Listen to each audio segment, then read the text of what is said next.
प्रिय साथियों, आपका अपने YouTube channel education revolution by Puneet Satyarthi में हार्दिक स्वागत एवं अभिनंदन है। आज हम लोग जो पढ़ने वाले हैं टॉपिक परीक्षाओं की दृष्टि से बहुत ही महत्वपूर्ण है, जो कि हर एक एग्ज़ाम में पूछा जाने वाला टॉपिक है, जो कि 2-3 प्रश्न मिल ही जाते हैं। वो हमारा टॉपिक है जीभ के आधार पर स्वर के भेद। कौन सा है? जीभ के आधार पर स्वर के भेद, या इस तरह से भी कह सकते हैं जीभा की स्थिति या जीभा की उच्चारण की स्थिति के आधार पर स्वरों के भेद। तो जीभा की स्थिति के आधार पर स्वरों के 3 भेद हैं। पहले तो हम इस तरीके से समझ लें, जैसे कि ये हमारी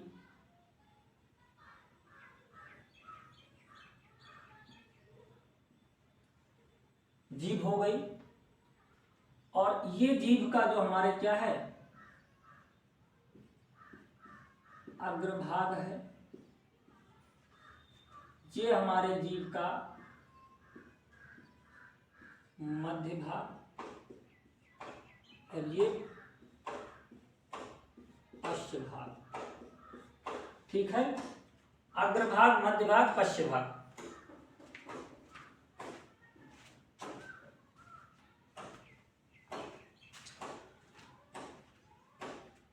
तो अर्थात स्वर जिह्वा के किस भाग से उच्चरित होते हैं? जो स्वर जिह्वा के अग्रभाग से उच्चरित होते हैं उन्हें हम अग्रस्वर कहते हैं। जो वर्ण कहें या स्वर कहें, जो स्वर जिह्वा के अग्रभाग से उच्चरित होते हैं उन्हें हम क्या कहेंगे? अग्रभाग। जो जिह्वा के मध्य भाग से उच्चरित हो, मध्य स्वर। जो जिह्वा के पश्च भाग से उच्चरित हो, पश्च स्वर। अग्रभाग से बोला जाने वाला जो है, या फिर आप इस तरीके से समझ लीजिए कि जीभ के आधार पर स्वर के कितने भेद हैं? 3 भेद। पश्च स्वर, ठीक, और मध्य स्वर,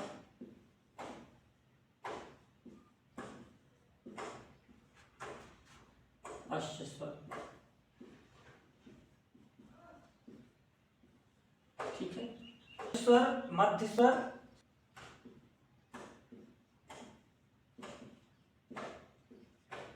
अग्रस्वर, मध्य स्वर और पश्च स्वर। जीभ की स्थिति के आधार पर स्वरों के 3 भेद: अग्र स्वर, मध्य स्वर, पश्च स्वर। अग्र जिन स्वरों का उच्चारण जिह्वा के अग्रभाग से उच्चरित होते हैं, जो स्वर जिह्वा के अग्रभाग से उच्चरित हो तो उन्हें हम अग्रस्वर कहते हैं। इनकी संख्या कितनी है? एक ट्रिक है, आओ उल्लू पीछे पीछे, आ को छोड़ो बीचे बीचे। यानी कि जो अग्रस्वर हमारे हैं, ट्रिक के माध्यम से समझें। आओ उल्लू पीछे पीछे, आ को छोड़ो बीचे बीचे। तो आओ उल्लू पीछे पीछे, पहले तो पश्च को देखते हैं। आ यानी कि कौन कौन सा? आ पश्च स्वर में आ, उ, ओ, आओ। आ, उ, ओ, आओ। ये जो हमारे स्वर हैं वो जीभ के पश्च भाग से उच्चरित होने वाले वर्ण हैं या स्वर हैं। ठीक है, पश्च स्वर हो गए। अब मध्य स्वर में हमारा क्या आता है? आ। क्या आता है? आ। ठीक है, अग्र स्वर में जो इधर मैंने पश्च स्वर कर दिया, जो बाकी बचे हैं वो हमारे अग्रभाग में हो जाएंगे, जैसे कि ई, ई, ए, आए। ठीक है, ये जो इनकी संख्या कितनी है? अगर हम अग्र स्वर की बात करें तो अग्र स्वरों की कितनी संख्या है? 1 2 3 4। अग्र स्वर कितने हैं? संख्या में 4 हैं। मध्य स्वर हमारा 1 है संख्या में। पश्च स्वर 3 4 5। ठीक है, 3 2 5, 5 हमारे पश्च स्वर हो गए। तो अग्रभाग देखिए, हमारी जीभ हमने बनाई और ये अग्रभाग है, तो अग्रभाग से बोले जाने वाले कौन से हैं? अग्रभाग से जो बोले जाएंगे वो अग्र स्वर। और अग्र स्वर में कौन कौन से? ई, ई, ए, आए। मध्य भाग से हमारा अ उच्चरित होता है, अ। और पश्चिम भाग से आ, उ,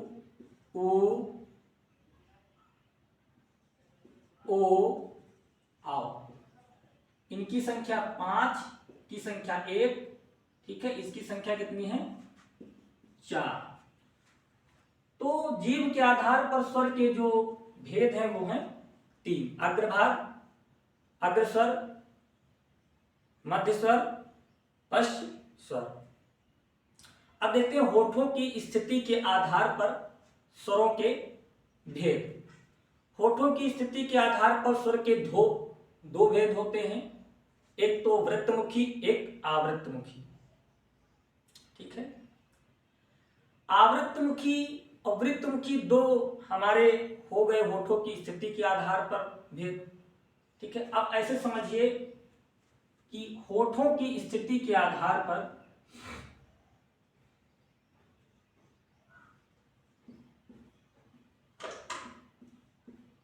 होठों की स्थिति के आधार पर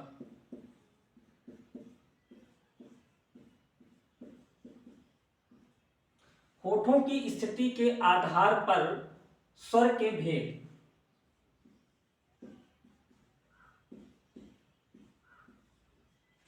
होठों की स्थिति के आधार पर स्वर के भेद। तो होठों की स्थिति के आधार पर जो स्वर के भेद होते हैं वो दो होते हैं। कौन कौन से हैं हमारे? वृत्तमुखी और आवृत्तमुखी। वृत्तमुखी, ठीक है, और आवृत्तमुखी। पहले हम समझते हैं वृत्तमुखी को। वृत्तमुखी क्या है?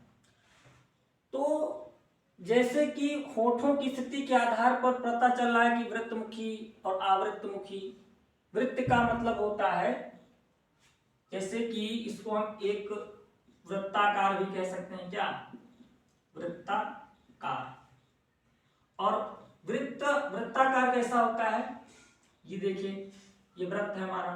वृत्त का मतलब ये वृत्तमुखी या वृत्ताकार। वृत्त का मतलब गोल है। और दूसरी तरीके से अगर यहां पर हम समझना चाहें, आवृत्तमुखी। ठीक है, ये हमारा हो गया आवृत्तमुखी, यानी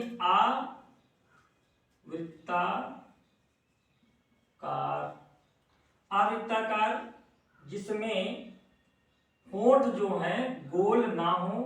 और वृत्त का मतलब वे स्वर या वे वर्ण जो बोलने पर होठ गोल हो जाए, वो हमारे जो स्वर होंगे वो वृत्तमुखी होंगे। और जिन वर्णों के बोलने पर, उच्चारण करने पर होठ की स्थिति जो है गोल ना हो तो आवृत्तमुखी कहे जाएंगे। वृत्तमुखी की परिभाषा कुछ इस तरीके से है कि जिन वर्णों के उच्चारण में, यानी कि जिन वर्णों के उच्चारण में होठ गोल हो जाते हैं, जिन वर्णों के उच्चारण में होठ गोल हो जाते हैं वृत्तमुखी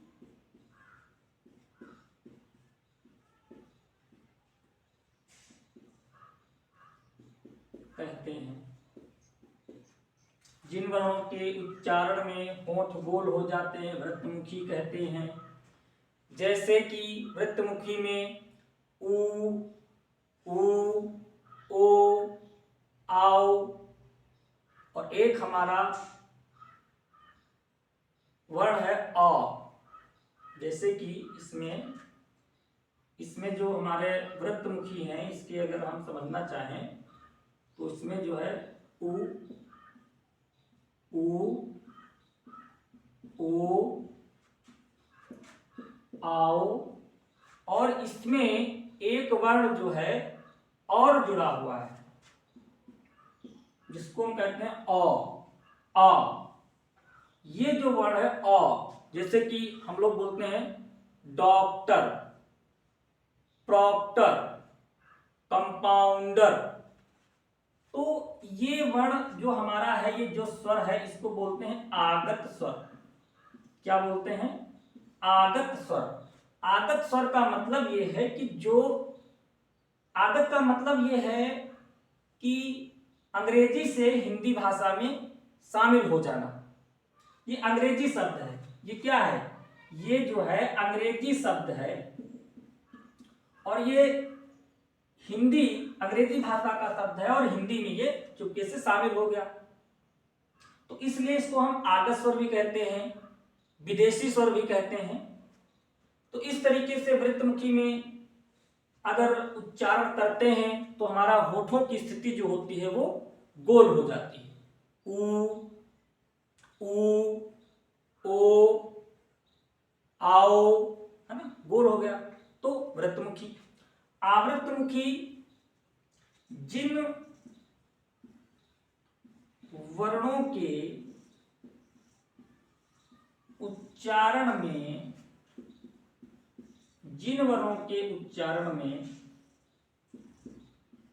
होठ गोल नहीं होते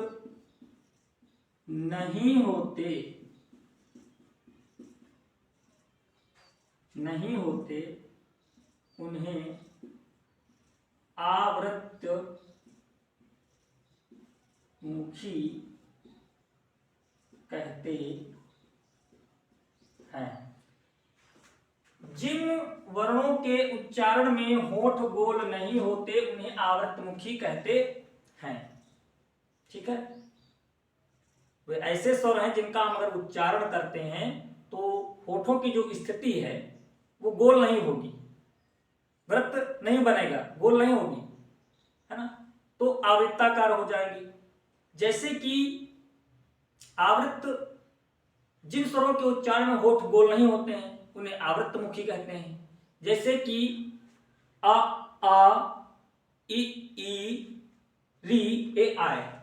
जैसे कि अ, ठीक है, आ, ई, है ना, और इसमें और भी वर्ण शामिल है जैसे कि री, ए, आए। ये जो हमारे स्वर हैं, ये स्वर आवृत्तमुखी हैं। इनके बोलने पर हमारे जो होठ हैं वो गोल नहीं होते हैं। आप लोग प्रैक्टिकली भी कर सकते हैं, समझ सकते हैं। जैसे कि एग्जाम हॉल में बैठे हुए हैं, प्रश्न आ जाता है तो इसको जो है अपने एक सांकेतिक भाषा में आवृत्तमुखी मतलब जिसमें होठ गोल नहीं होते हैं, अ, इस तरीके से ई ई, और याद करते हुए वृत्तमुखी जिनमें होंठ गोल हो जाते हैं, ऊ ऊ, है ना। इस तरीके से माइंड में कॉन्सेप्ट क्लियर कर सकते हैं। तो वृत्तमुखी जो हमारे हैं उनकी संख्या कितनी है? 5 संख्या है। वैसे तो अगर माना जाए तो 4 ही है, लेकिन जब इसको शामिल कर लिया गया है आगत स्वर को तो 5 संख्या हो गई। और जो हमारा ये आवृत्तमुखी है, जिन वर्णों के उच्चारण में होंठ गोल नहीं होते हैं, आवृत्तमुखी कहते हैं, इनकी संख्या जो है 3 3 6 7। इनकी संख्या कितनी है? 7 है। तो इस प्रकार से आप लोग समझ सकते हैं। और अगर वीडियो अच्छा लगे तो आप लोग कमेंट करें, लाइक करें, शेयर करें। नए हैं तो चैनल को सब्सक्राइब करें। आज के लिए इतना ही। धन्यवाद।